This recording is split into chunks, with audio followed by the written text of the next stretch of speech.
Revelation 6. I watched as the Lamb opened the first of the 7 seals.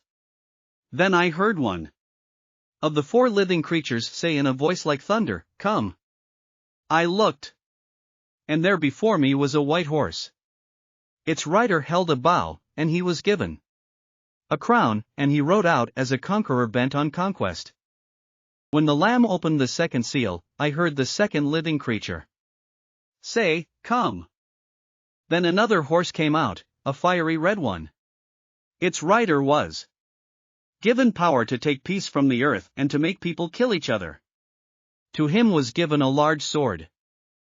When the Lamb opened the 3rd seal, I heard the 3rd living creature say, "Come." I looked, and there before me was a black horse. Its rider was holding a pair of scales in his hand. Then I heard what sounded like a voice among the 4 living creatures, saying, 2 pounds of wheat for a day's wages, and 6 pounds of barley for a day's wages, and do not damage the oil and the wine. When the Lamb opened the 4th seal, I heard the voice of the 4th living creature say, "Come." I looked, and there before me was a pale horse. Its rider was named Death, and Hades was following close behind him. They were given power over a 4th of the earth to kill by sword, famine and plague, and by the wild beasts of the earth. When he opened the 5th seal, I saw under the altar the souls of those who had been slain because of the word of God and the testimony they had maintained. They called out in a loud voice, "How long, Sovereign Lord, holy and true, until you judge the inhabitants of the earth and avenge our blood?"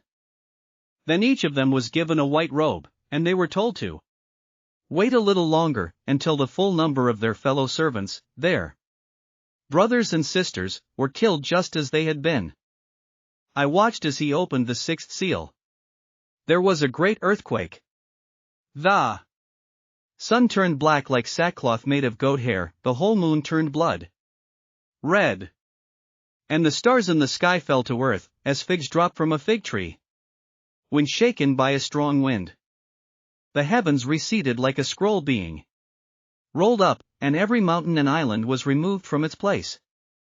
Then the kings of the earth, the princes, the generals, the rich, the mighty, and everyone else, both slave and free, hid in caves and among the rocks of the mountains.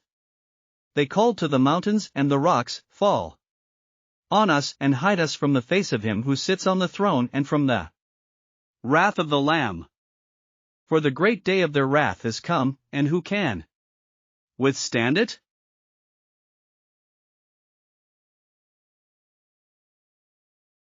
Thanks for listening to another chapter of the Bible. At My Faith Fuel, we believe a good coffee fuels your faith and energizes your day. Please visit myfaithfuel.com to explore our delicious coffee blends. Part of each purchase goes to training worshipers around the world. Thanks for listening.